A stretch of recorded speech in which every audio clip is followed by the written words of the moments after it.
स्वागत है आपका एनडीटीवी इंडिया पर। आपके साथ मैं हूं चंदन भारद्वाज और आप देखना शुरू कर चुके हैं न्यूज हेडक्वार्टर। और शुरुआत करेंगे महाकुंभ से जुड़ी खबर से। प्रयागराज में चल रहे महाकुंभ के चलते आसपास के धार्मिक स्थलों में भी श्रद्धालुओं की भारी भीड़ पहुंच रही है। इसके चलते हालात काबू करने में प्रशासन के पसीने छूट रहे हैं।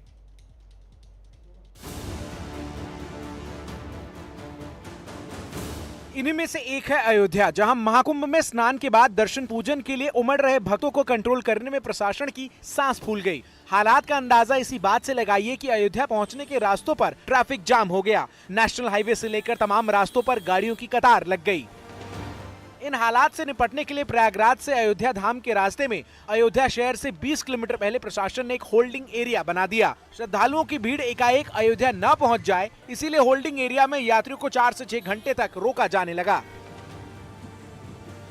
भीड़ का अंदाजा इस बात से भी लगाइए कि प्रयागराज से अयोध्या के बीच 160 किलोमीटर की दूरी है, जिसे तय करने में 10 से 12 घंटे लग रहे हैं। किधर से आपकी गाड़ी है? सुबह 8 बजे से हमारी गाड़ी है। घंटा बोल के हो गया 2 घंटा 3 घंटा 3 घंटे से ज्यादा। अच्छा, हाँ, कितना परेशान हो गया। ये कौन सा व्यवस्था है यहाँ? आदमी को रखे मतलब न खाना पीना का व्यवस्था होना चाहिए ना। महाकुंभ भले ही प्रयागराज में चल रहा है, लेकिन बाबा विश्वनाथ की नगरी वाराणसी में भी भारी भीड़ है। महाकुंभ में पावन स्नान के बाद रोज लाखों की संख्या में लोग वाराणसी पहुंच रहे हैं। नतीजा यह है कि काशी विश्वनाथ का मंदिर हो या वाराणसी के घाट, हर जगह भारी भीड़ है।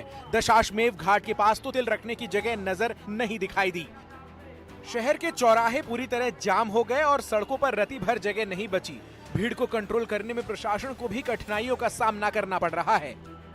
श्रद्धालुओं की भीड़ आमतौर पर व्यापारियों के लिए फायदेमंद मानी जाती है, लेकिन दुकानदारों का कहना है कि भीड़ इतनी ज्यादा है कि फायदे की जगह नुकसान हो रहा है। इस समय हम काशी के दशाश्वमेध क्षेत्र में हैं और महाकुंभ में स्नान करके लाखों श्रद्धालु रोज काशी आ रहे हैं बाबा विश्वनाथ के दर्शन करने के लिए। गंगा घाट से लेके दशाश्वमेध घाट से लेके पूरा दशाश्वमेध जो क्षेत्र है श्रद्धालुओं की भारी भीड़ से पटा हुआ है। रोज करीब 15 से 20 लाख श्रद्धालु यहाँ पर बाबा विश्वनाथ के काशी धाम में आ रहे हैं दर्शन के लिए। और आज महाकुंभ में स्नान के लिए देश के कोने कोने से लोग पहुंच रहे हैं। इसके लिए ट्रेनों में भारी भीड़ उमड़ रही है। बिहार के मधुबनी में ट्रेन में जगह न मिलने से नाराज यात्रियों ने जमकर हंगामा किया। मधुबनी रेलवे स्टेशन पर प्रयागराज जाने वाली स्वतंत्रता सेनानी एक्सप्रेस का इंतजार कर रहे यात्रियों का गुस्सा उस समय फूट पड़ा जब ट्रेन में पहले से सवार यात्रियों ने दरवाजा नहीं खोला।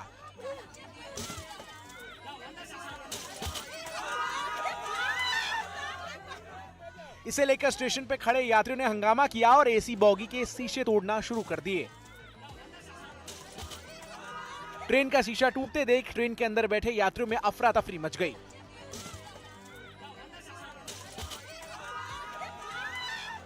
करीब 1 घंटे तक स्टेशन पर हंगामा मचता रहा। जीआरपी ने उपद्रव मचा रहे कुछ यात्रियों को हिरासत में लिया है। बिहार के सासाराम स्टेशन पर भी सोमवार को ट्रेन का दरवाजा न खोले जाने से यात्री नाराज दिखे। रिजर्वेशन के बावजूद कई यात्री ट्रेन में नहीं चढ़ सके। लोग अंदर जाने के लिए धक्का मुक्की करते दिखे।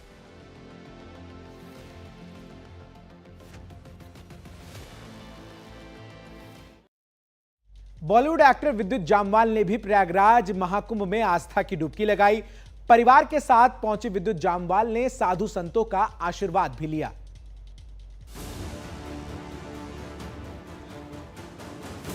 इससे पहले विद्युत जामवाल ने महाकुंभ में पावन स्नान किया और ईश्वर को प्रणाम करते हुए शंखनाद भी किया।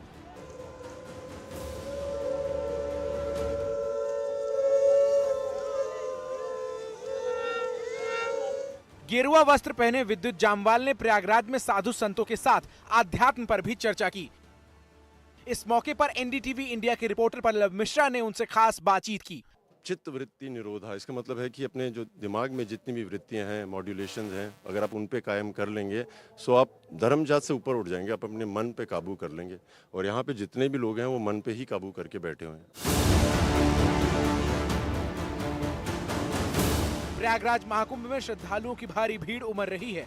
शुरू में 40 करोड़ लोगों के महाकुंभ पहुंचने का अनुमान लगाया गया था, लेकिन अब तक 45 करोड़ लोग आस्था की डुबकी लगा चुके हैं और ये महाकुंभ अभी 26 फरवरी तक चलेगा। थाईपुसम त्योहार के मौके पर तमिलनाडु में डिंडिगुल में आस्था का सैलाब उमड़ पड़ा। इस मौके पर लाखों श्रद्धालुओं ने भगवान मुरुगन की पूजा अर्चना की। पलानी के दंडियुथापानी स्वामी मंदिर में चारों तरफ भक्त ही भक्त थे। तिल धरने तक की जगह नहीं थी, लेकिन व्यवस्था इतनी चाक चौबंद थी कि किसी भी श्रद्धालु को परेशानी ना हो। तमिलनाडु के पलानी कस्बे में शिवगिरी के ऊंची पहाड़ी पर बने इस मंदिर को भगवान मुरुगन के 6 निवासों में से एक माना जाता है। मान्यता के मुताबिक भगवान शिव और देवी पार्वती के पुत्र भगवान मुरुगन अपने भक्तों को ज्ञान का वरदान देते हैं और युद्ध में जीत दिलाते हैं। पौराणिक कथा के अनुसार देवी पार्वती से मिले दिव्य अस्त्रों की मदद से भगवान मुरुगन ने राक्षस सुरपांडन और उसकी सेना का समूल नाश कर दिया था। इसी के उपलक्ष्य में तमिल महीने थाई की पूर्णिमा को हर साल थाईपुसम का त्योहार मनाया जाता है। कहते हैं कि इस दिन जिसने भगवान मुरुगन की आराधना कर ली उसके सारे कष्ट मिट जाते हैं। लिहाजा थाईपुसम पर मंदिरों में हर साल इसी तरह से भीड़ जुटती है। इस भव्य मंदिर तक पहले श्रद्धालु पैदल ही पहुंचते थे, लेकिन बाद में आरामदेह सीढ़ियां बना दी गई, जिससे भक्तों का पहुंचना आसान हो गया है। आर्टिफिशियल इंटेलिजेंस को लेकर जताई जा रही चिंताओं के बीच पेरिस के एआई समिट से प्रधानमंत्री नरेंद्र मोदी ने पूरी दुनिया को इसके पॉजिटिव इफेक्ट का संदेश दिया और यह भी बता दिया कि भारत के पास दुनिया का सबसे बड़ा एआई टैलेंट पूल है। प्रधानमंत्री ने कहा कि एआई इस सदी के लिए मानवता के कोड लिख रहा है। इसमें दुनिया बदलने की ताकत है, जो ये भी दिखाता है कि एआई में कमाल का पॉजिटिव पोटेंशियल है। उन्होंने ये भी कहा कि तकनीक नौकरियों के लिए खतरा नहीं होती। Loss of jobs is AI's most feared disruption. But history has shown that work does not disappear due to technology. Its nature changes and new types of jobs are created. इससे पहले फ्रांस में प्रधानमंत्री का शानदार स्वागत किया गया। हवाई अड्डे पर भारतीय समुदाय के लोगों ने उनके सम्मान में ढोल नगाड़े बजाए। इसके बाद एलिसी पैलेस में उनका रेड कार्पेट वेलकम हुआ। फ्रांस के राष्ट्रपति मैक्रोन ने प्रधानमंत्री मोदी के स्वागत में डिनर भी दिया।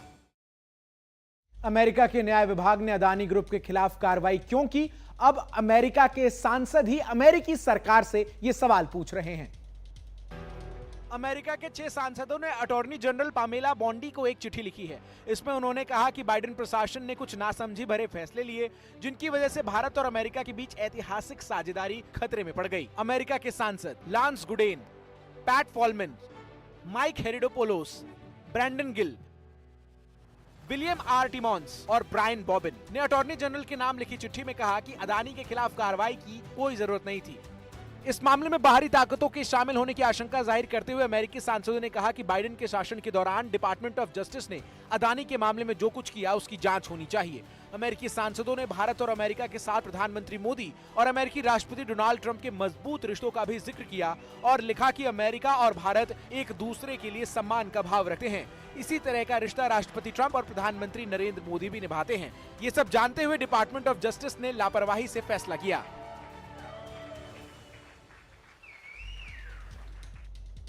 मध्य प्रदेश के ग्वालियर में हथियारों के प्रदर्शन का शौक कम होने का नाम नहीं ले रहा। अब एक बर्थडे पार्टी का वीडियो सामने आया जिसमें एक युवक हवाई फायरिंग कर रहा है।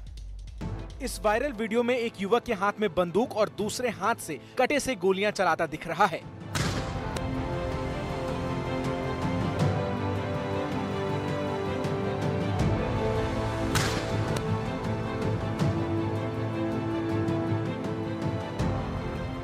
ये वीडियो ग्वालियर के महाराजपुर थाना क्षेत्र के दीनदयाल नगर इलाके का बताया जा रहा है। वीडियो में गोली चला रहा युवक मुंह बांधे हुए है, लेकिन अन्य युवकों के चेहरे दिख रहे हैं।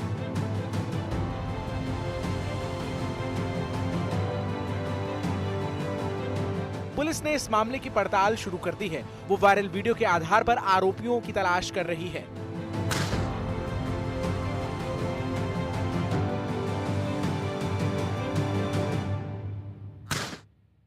2 महीने पहले भी ग्वालियर के डबरा सिटी थाना क्षेत्र में बर्थडे पार्टी में कटे से फायरिंग का ऐसा ही एक वीडियो वायरल हुआ था।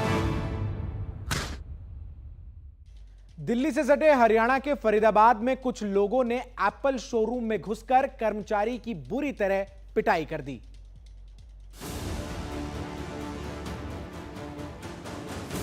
मारपीट की ये पूरी घटना शोरूम में लगे सीसीटीवी कैमरे में कैद हो गई।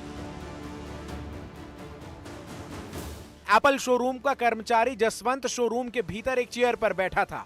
तभी 3-4 लोग स्टोर में घुसे और उन लोगों ने जसवंत को पास बुलाने का इशारा किया। जसवंत जैसे उनके पास पहुंचा, उन लोगों ने मारपीट शुरू कर दी। फरीदाबाद के सेक्टर 76 के एप्पल स्टोर में जिस वक्त मारपीट की जा रही थी, वहां और भी कई लोग मौजूद थे, लेकिन उनमें से ज्यादातर लोग तमाशा देखते रहे। इस हमले में पिट रहा युवक गंभीर रूप से घायल हो गया। उसकी दाहिनी आंख के नीचे फ्रैक्चर भी हो गया। जसवंत नाम के जिस युवक की पिटाई की गई, वो हरियाणा पुलिस के एएसआई का बेटा है और खास बात यह है कि पुलिस पर ही आरोपियों को बचाने के आरोप लगाए जा रहे हैं। बताया जा रहा है कि बीपीटीपी थाने के पुलिस ने गैर जमानती धाराओं में केस तो दर्ज किया, 2 आरोपियों को अगले दिन ही जमानत दे दी। मध्य प्रदेश के जबलपुर में बड़ा हादसा हो गया। सीहोर में हुई 3 गाड़ियों की टक्कर में 7 लोगों की मौत हो गई। टक्कर इतनी जबरदस्त थी कि कार और बस के परखच्चे उड़ गए और गाड़ियों को पहचानना मुश्किल हो गया।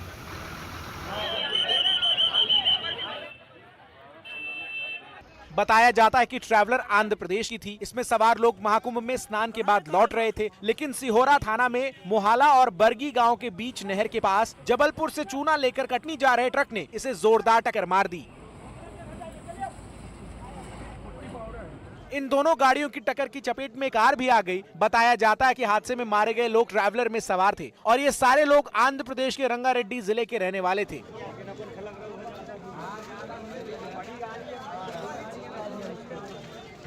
हादसे की खबर पाकर जबलपुर के कलेक्टर और एसपी मौके पर पहुंच गए।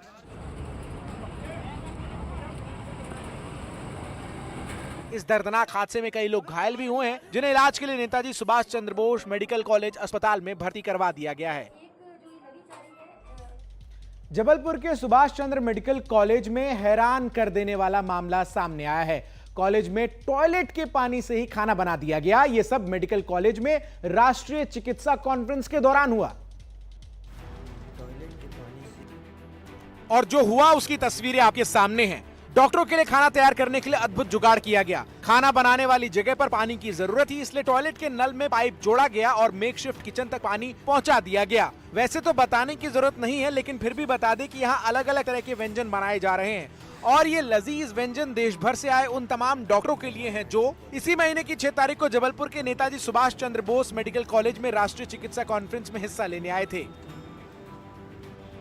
जैसी जानकारी मैंने प्राप्त की है कि ये केवल बर्तन धोने के लिए उपयोग किया जाना था, लेकिन फिर भी आपने ये बात संज्ञान में लाई है, तो मैं डीन साहब से इस बारे में चर्चा करके और उनको पत्र लिखकर भी कि इसकी जांच कराई जाए, जिससे भविष्य में कम से कम इस तरह का कोई कार्य ना किया जाए। सीएमएचओ साहब कह रहे हैं कि टॉयलेट के पानी से खाना नहीं बना, बस बर्तन धोए गए, लेकिन सवाल ये है कि क्या वो अपने घर में भी टॉयलेट के पानी से ही बर्तन धोते हैं।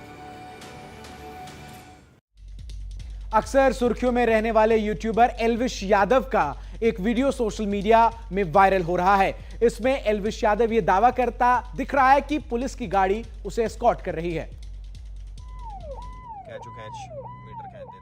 इस वीडियो में एल्विश यादव की गाड़ी के आगे जयपुर पुलिस की जीप सायरन बजाती चल रही है। इस वीडियो से ऐसा लग रहा है जैसे जयपुर पुलिस की गाड़ी एल्विश यादव की गाड़ी को एस्कॉर्ट कर रही है। एल्विश के साथ जो युवक नजर आ रहा है वो राजस्थान कांग्रेस के एक बड़े नेता का बेटा बताया जा रहा है। वीडियो में एल्विश और उसके दोस्त भी यही दावा करते दिख रहे हैं कि पुलिस की गाड़ी उन्हें सुरक्षा दे रही है। या भाई अब ठेठ जयपुर के लिए ये अपने लाइन से आई है गाड़ी, ये अपने सर पूरे टाइम रहेगी है ना। अच्छा जयपुर तक है भाई, लो ये जयपुर तक गाड़ी है अपनी, ये जयपुर तक चलेगी भाई अपने साथ पूरे टाइम रहेगी अभी जहाँ। हालांकि पुलिस ने वीडियो को पुराना बताते हुए एल्विश यादव को एस्कॉर्ट देने से इनकार किया है। कोई पुराना कोई वीडियो होगा, अभी रिसेंट पास्ट में ऐसा कोई सुरक्षा या एस्कॉर्ट या कोई प्रोटोकॉल उनको दिया नहीं है। सवाल यह है कि जब पुलिस की गाड़ी एल्विश को एस्कॉर्ट नहीं कर रही थी तो फिर वो जयपुर की सड़कों पर किसके लिए दौड़ रही थी। पुलिस पूरे मामले की जांच में जुटी है। हमें छोड़ने जा रही, कह रही गुड़गांव तक जाऊंगी क्या। और अब बात रूस और यूक्रेन के बीच चल रही लड़ाई की, जिसमें रूस ने एक बार फिर बढ़त का दावा किया है। जंग के शुरुआती दिनों से डोनेट्स्क पर फुल कंट्रोल हासिल करने की कोशिश में जुटे रूस ने एक बार फिर बारूदी बौछार कर दी और इसके बाद डोनेट्स्क की एक और बस्ती पर कब्जा करने का दावा किया। रूस ने कहा कि पिछले 24 घंटे में यूक्रेन ने खार्किव, अवदिक्वा, डोनेस्क, जेपोर्जिया और खेरसोन में हमले किए हैं, जिन्हें एयर डिफेंस सिस्टम की मदद से नाकाम कर दिया गया है। रूस की एयरफोर्स ने यूक्रेन के 90 ड्रोन्स को भी मार गिराया है। हालांकि दावे यूक्रेन की तरफ से भी किए जा रहे हैं। यूक्रेन ने दावा किया है कि पिछले 24 घंटे में उसने रूस के कई हमलों को विफल कर दिया है। यूक्रेन के रक्षा मंत्रालय ने बताया कि रूस के कुर्स्क इलाके में उसका अभियान जारी है। दरअसल कुर्स्क इस युद्ध में रूस की दुखती रग है। कुर्स्क रूस का इलाका है जिसके बड़े हिस्से पर यूक्रेन की फौज ने कब्जा कर लिया है। रूस के लिए कुर्स्क जमीन के मामले में ज्यादा प्रतिष्ठा का प्रश्न बना हुआ है।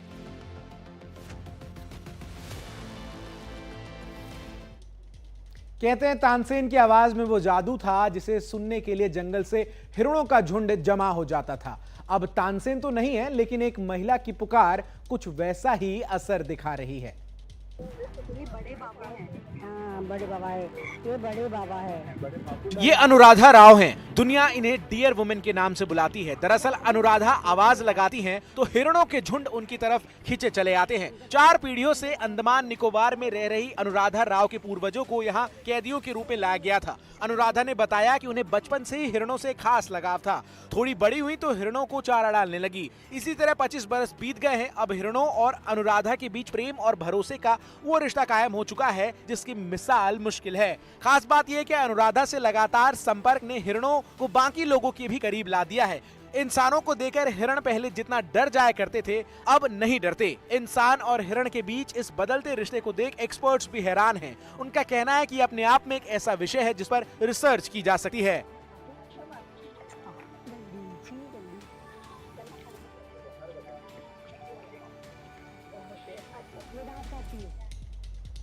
अलीगढ़ मुस्लिम विश्वविद्यालय में मामूली कहासुनी के बाद एक छात्र की पिटाई कर दी गई। वाकया अलीगढ़ मुस्लिम विश्वविद्यालय के नदीम तारीन हॉस्टल का है। बीटेक फाइनल ईयर के छात्र आर्यन कुशवाहा की बुरी तरह पिटाई कर दी गई। मारपीट का आरोप इसी यूनिवर्सिटी के छात्र कैफ पर लगा है। पीड़ित छात्र आर्यन ने प्रॉक्टर से की गई शिकायत में कहा कि आरोपी छात्र कैफ रात करीब 1:30 बजे लाठी, डंडे, सरिया, बेल्ट और तमंचे से लैस अपने 8 से 10 साथियों के साथ उसके कमरे में घुसा और उसे मारपीट कर गंभीर रूप से घायल कर दिया। बाद में यूनिवर्सिटी एडमिनिस्ट्रेशन हरकत में आया और घायल छात्र को मेडिकल कॉलेज में भर्ती कराया गया। यूनिवर्सिटी एडमिनिस्ट्रेशन ने पीड़ित की शिकायत सिविल लाइन थाने भेज दी और आरोपी छात्र कैफ को सस्पेंड कर दिया। जैसे ही घटना की सूचना मिली, फौरन ही वहां पर पहुंचे और हमारी टीम भी पहुंची। घटना का संज्ञान लेते हुए फौरन कानूनी हिसाब से जो भी कार्रवाई बनती थी वो कार्रवाई किया गया है और जो एग्रेसर है यानी जो मारने वाला लड़का है उसको तत्काल प्रभाव से निलंबित कर दिया गया। हम और आप अमन चैन की जिंदगी बिताएं, इसके लिए देश के वीर जवान दुश्मन की नापाक साजिशों को नाकाम करने के लिए बर्फ के बीच गश्त लगा रहे हैं।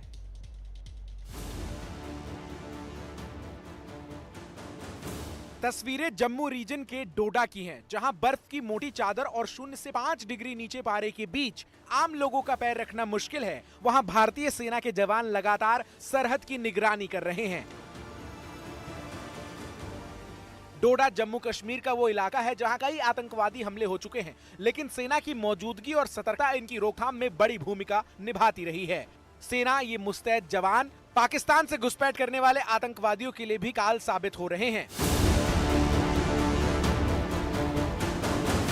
दरअसल पाकिस्तान में बैठे आतंकवादी बर्फबारी के सीजन का इंतजार करते हैं, क्योंकि बर्फबारी के बीच आतंकवादियों के लिए घुसपैठ आसान हो जाती है।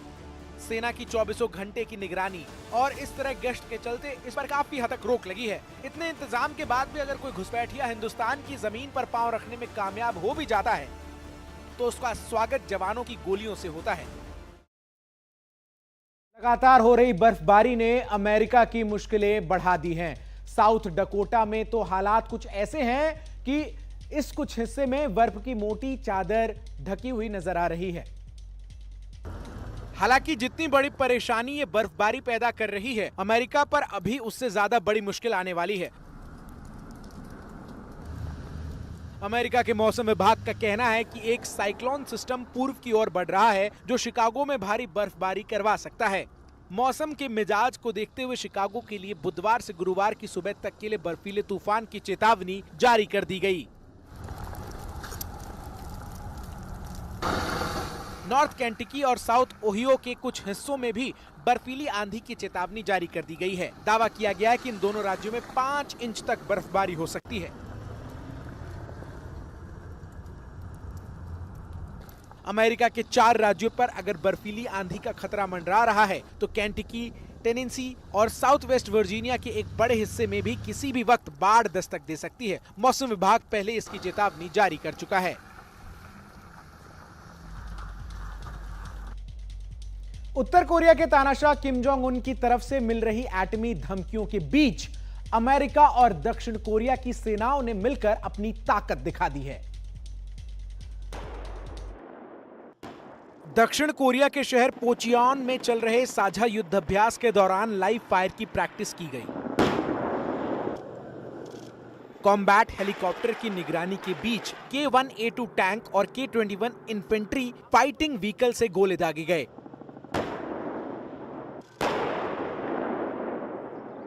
दोनों देशों की सेना के बीच हुए इस लाइव फायर ड्रिल में अमेरिका के अपाचे हेलीकॉप्टर ने भी सटीक निशाना लगाकर दुश्मनों का अड्डा नेस्तनाबूद कर दिया।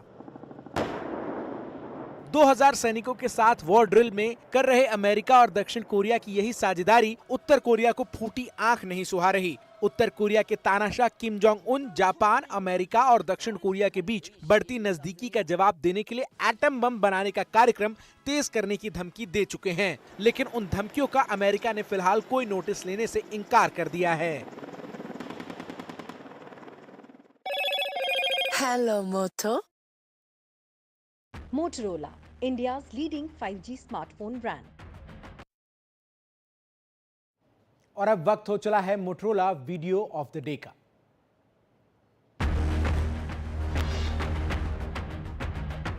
वीडियो सोनमर्ग से है, जहां बर्फबारी ने पूरी वादी की रंगत सफेद कर दी है।